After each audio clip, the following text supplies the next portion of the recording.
울산시립미술관의 성공적인 개관을 이끌었다는 평가를 받은 서진석 관장님인데요.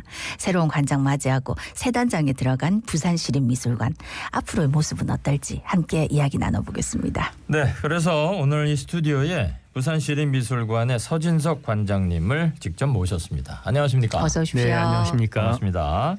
자, 이번에 부산시립미술관장으로 임명되셨는데 소감이 어떠신지요?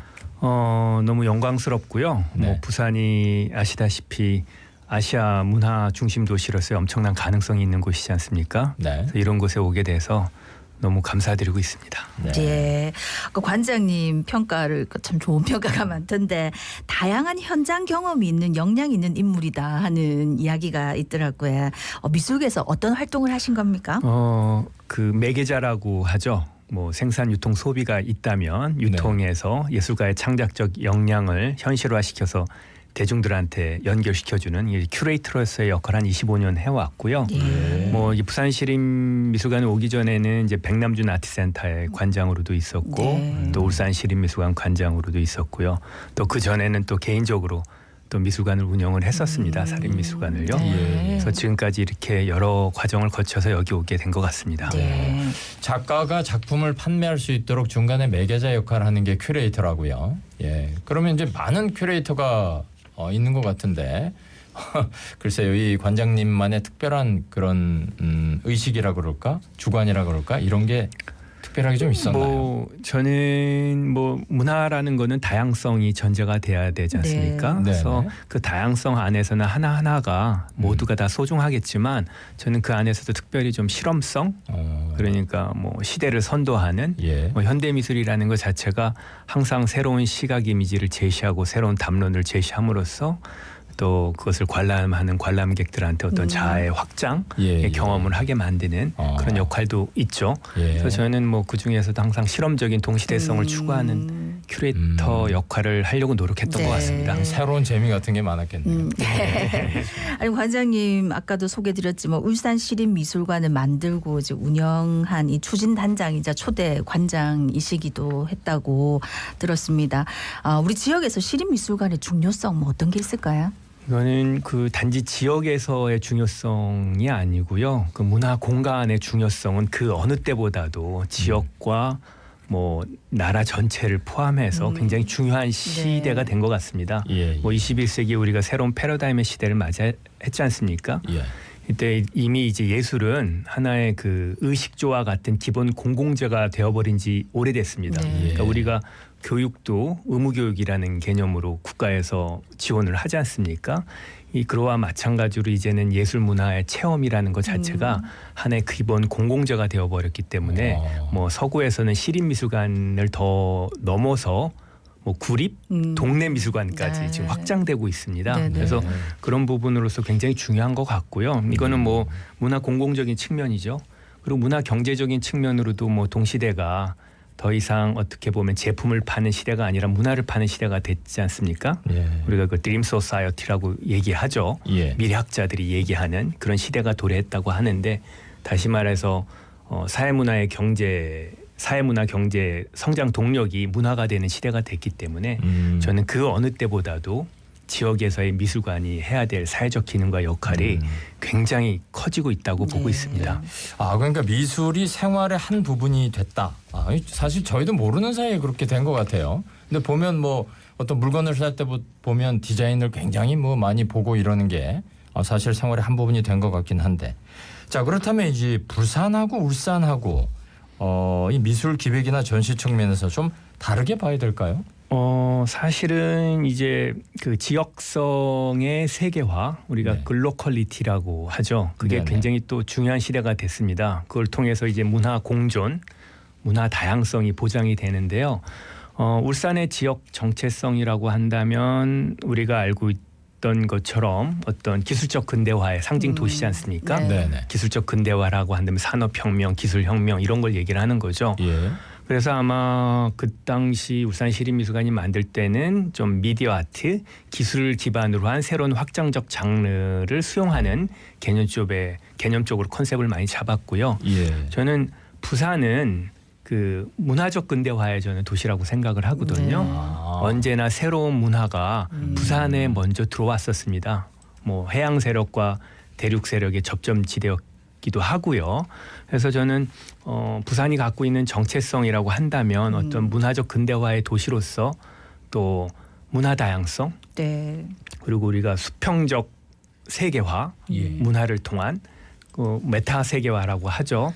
그런 개념으로서의 정체성이 차별화되게 가지고 있는 것 같습니다. 네. 그래서 저는 그 부분을 좀 많이 살려야 된다고 생각을 하고 있고요. 네. 네. 그러니까 많은 분야에서 부산하면 수용성하고 개방성을 많이 들더라고요. 네네네. 말씀하셨듯이. 그렇다면 우리 부산시립미술관 앞으로 이 부산의 정체성과 특징을 어떻게 살려서 운영해 나가실 계획이십니까? 그러니까 저는 그 부산의 정체성이 그 동시대성하고 연결이 된다고 생각을 하거든요. 우리가 아는 뭐 80년대 이후에 이제 세계화, 글로벌라이제이션은 위계가 있는 세계화였었습니다. 불균형적인 세계화죠. 그리고 지금 코로나 팬데믹 이후에는 우리가 국가 이기주의, 지역주의로 다시 회귀하고 있는데 지금에야 비로소 우리가 어떤 상호호의 공존의 메타 세계화를 만들어야 될 시기라고 생각을 하고요. 이것을 실현하기 위한 가장 좋은 문화적 정체성이 갖고 있는 곳이 부산입니다. 예. 아시다시피 이 부산이 개방성을 가지고 있으면서 또한 지역성도 가지고 있거든요. 이 두 가지가 공존을 합니다. 네. 로컬리티와 글로벌리티가. 예, 예. 그래서 이 두 가지를 융합시킬 수 있는 어떤 그런 경험적 어떤 그런 그 문화사가 축적이 돼 있는 도시가 이 부산이기 때문에 저는 향후 부산이 이 세계 미술계를 그런 의미로서 선도해 네. 나갈 수 있지 않을까라는 좀 생각을 예, 네네네. 가지고 있습니다. 말씀을 듣고 보니까 우리가 미처 느끼지 못했지만 우리는 특히 부산에 살면서 미술하고는 참 깊은 관계를 가지고 살아왔구나 이런 느낌 드는데 관장님이 바라보실 때 부산의 미술계는 좀 어떻게 생각하십니까? 부산의 미술계는 저는 그 어느 곳보다도 개방성을 가지고 예. 아까 제가 앞서 말씀드린 글로컬리티를 갖고 있다고 생각을 하는데요. 예. 뭐 이 부산이 하나의 이제 포용의 도시였습니다. 뭐 우리 한국 전쟁 때 굉장히 많은 사람들이 다른 지역에서 온 사람들이 공존하는 도시였지 네. 않습니까? 그렇죠. 판자촌 이런 데 가면 뭐 그래서 팔도 사람 부산 다 모여 미술이 재미난 게 이 우리가 뭐 지역성을 얘기할 때는 출생, 뭐 출향, 정주라고 네. 얘기하죠. 예. 여기서 태어난 작가, 네. 또 여기서 태어났지만 외부에서 활동하는 작가, 외부에서 여기 들어와서 정주하고 있는 작가, 이 구분 자체가 굉장히 모호하게 뒤섞여 있습니다. 네. 예. 그래서 굉장히 그 한국 전쟁 당시에는 우리가 아는 굉장히 유명한 작가 선생님들 뭐 김한기라든가 뭐 예. 이중섭 선생님이라든가 다 부산에 정주하면서 네. 또 작업을 했었고요. 또 여기서 출생을 해서 또 세계적으로 활동하고 있는 또 다양한 작가분들도 계시죠. 뭐 유영국 선생님부터 현재에는 뭐 전준호, 뭐 홍순명, 뭐 안창호 선생님까지. 예, 예. 그래서 이런 출생, 출향, 정주라는 개념이 굉장히 다 뒤섞여서 네. 저는 미학적으로는 사실은 지역적 차별성이라는 개념을 획득하기 어려울 정도로 이미 이 세계적인 세계화가 된 예. 곳이 이 부산이라고 생각을 하고요. 네, 네. 다만 이런 그 내용적 미학성이 아니라 형식적 그 지리성이라고 하죠. 지리적 위치의 차별성. 네, 네. 이 항구 도시라는 부분, 예, 예. 이 부분 또한 굉장히 작가들이 생활하는 데 있어서 활동하는 데 있어서 좀 굉장히 많은 역할을 좋은 기능으로 살 것 같습니다. 네. 그래서 저는 이런 부분에 있어서 부산 지역 작가들은 그 어느 작가들보다도 가능성이 많고 지금까지 그렇게 많이 활동을 해왔다고 생각을 합니다. 네. 부산을 늘 우리가 경제적인 관점에서만 네. 이렇게 분석을 해봤는데 이런 예술적인 관점에서도 보니까 참 흥미롭고 새로운 걸 좀 느끼게 네. 되네요. 그러니까 보통 우리가 이제 미술하면 일부 계층만 누리는 예술 세계다 이렇게 생각을 했는데 요즘은 사실은 곳곳에 작은 갤러리들도 많고 부산 같은 경우에 도시철도 안에 가면은 또 갤러리들이 네네네. 있기 때문에 그냥 쓱 한번 들어가서 볼 수 있는 기회가 많거든요 지금. 네네네. 그래서 지금은 좀 그나마 많은 분들이 누릴 수 있는데 그래도 그림을 보고 잘 모르겠는데 하고 어려워하시는 분들이 많습니다. 아직도. 네네네. 그래서 시립미술관의 역할이 또 크지 않을까 싶은데 네. 그럼 아직도 뭐 그림이라든지 뭐 이렇게 예술 작품들 어렵게 생각하시는 분들한테 한마디 해주신다면 어떤 말씀해 주시겠습니까? 저는 그 어렵게 생각을 하시지 마시고 네. 굉장히 오픈 마인드로 이 미술을 접했으면 하는 바람이고요. 사실 우리나라가 뭐 굉장히 압축 성장한 나라입니다. 근대화 이후에 아주 유래를 찾아볼 수 없는, 그러다 보니까 이제 세대 간 지역 간 그 문화 감수성이 좀 차이가 다름이 많이 네네. 나타나거든요. 근데 저는 그 어느 때보다도 이제 동시대 우리나라 그 향유자들이 그 미적 가치관이 깊어졌다고 생각을 합니다. 그래서 예전보다는 보다 이제 실험적인 작업들을 많이 이해할 수 있는 사람들이 많아졌다고 생각을 하는데요. 사실 요즘에 이제 저희가 얘기하는 미래형 미술관이라는 개념이 어떻게 보면은 대중문화와 현대미술관의 경계가 없는 어떤 다학제 간, 다장르 간의 융합된 공간으로 나아가는 게 미래형 미술관이라고 생각을 하고 있거든요. 예. 그래서 저는 그 부산시립미술관이 전문가부터 비전문가까지 자유롭게 편하게 다가올 수 있는 그런 건 공공과 공유의 장으로서의 미술관을 좀 추구를 해보려고 합니다. 그러니까 네. 실험적인 작업들조차도 예. 대중들한테 편하게 접근하고 나아갈 수 있는 좀 방법적인 부분도 네. 저희가 많이 고민을 하고 있거든요. 네네. 그래서 저는 뭐 현대미술이라는 게 사실 그렇게 어렵지가 않습니다. 그래서 좀 열린 마음으로 자기 주체성을 가지고 자유롭게 네네. 받아들이시면 네. 좋을 것 같다라는 그럼 생각을 이제 갖고 있습니다. 그런 그 관점에서 전시나 기획을 하시지 않을까 싶은데 부산시립미술관에서 뭐 전시하는 작품 작가 어떤 분들이 있을까요? 지금은 뭐 지금까지 25년 동안의 역사 동안 뭐 굉장히 다양한 작가들을 저희가 보여왔었죠. 네. 네, 지금 현재는 이제 극장전이라는 전시하고 또 좀 제목이 길기는 합니다. 과거는 자신이 줄거리를 갖고 있음을 드러낸다. 타이틀이 굉장히 긴 건데 예. 뭐 이 제목에서 의미하는 것처럼 그 부산시립미술관의 과거와 현재를 아우르는, 다시 말하면 부산시립미술관이 이 개관한 때가 우리나라가 급격하게 이제 세계화되던 때였거든요. 네. 98년이죠. 그렇죠. 그 당시에 어떤 새로운 문화들이 창출이 됐었죠. 예. 어떤 그러한 어떤 문화들을 통시적으로 보여주는 전시이고요. 예. 또 극장전은 이제 구조적인 부분입니다. 그러니까 아예 이 미술관 자체를 어떤 형식적 구조를, 건축적 구조를 어떻게 재해석하고 재정립을 하는지 그런 의미로서의 전시입니다. 이게 네. 다 우리가 이제 재개관을 앞두고 네네네. 아마 내년 4월부터 저희 미술관이 공사가 들어갑니다. 네. 리모델링 공사가.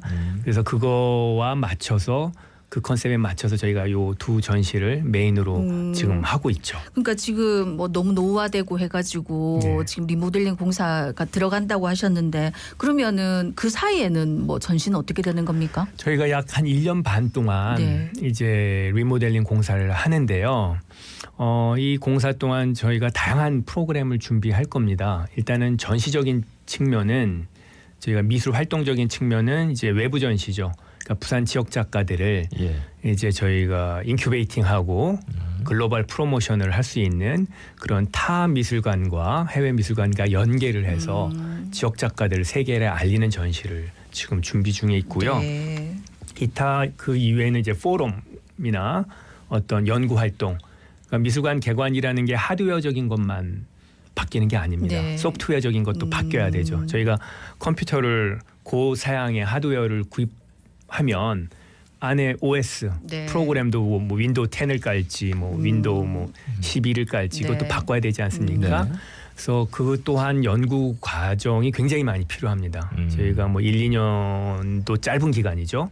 그래서 뭐 소장품 체계나 제도 시스템, 우리 조직, 예술 행정 시스템 이런 것들을 이제 미래형 미술관에 맞는 시스템으로 저희가 연구하고 개발해서 적용시키기 위해서 그 과정 또한 2년 동안 저희가 약 1년 반이죠. 네. 1년 반 동안 할 예정입니다. 네. 그리고 부산시립미술관 하면 또 빼놓을 수 없는 게 젊은 시각전인데 이게 20년 이상 계속 되어 온 네네네. 전시 아닙니까? 네네. 계속 하실 생각이시죠? 당연하죠. 제가 앞서서 말씀드렸지만 그 젊은 시각전의 영역이, 그 작가들 소개하는 영역이 부산과 이 한국 우리나라 내였다면 저는 그 젊은 시각전을 더 발전을 시켜서 네. 아시아 세계까지 장기적으로 다면적으로 지원하는 네. 프로그램을 하려고 하고 있고요. 네. 작가들이 요즘에 자기가 필요로 하는 게 어떤 전시를 시켜준다거나 작품을 소장을 해준다거나 이런 일회성을 요구를 하지 않고요.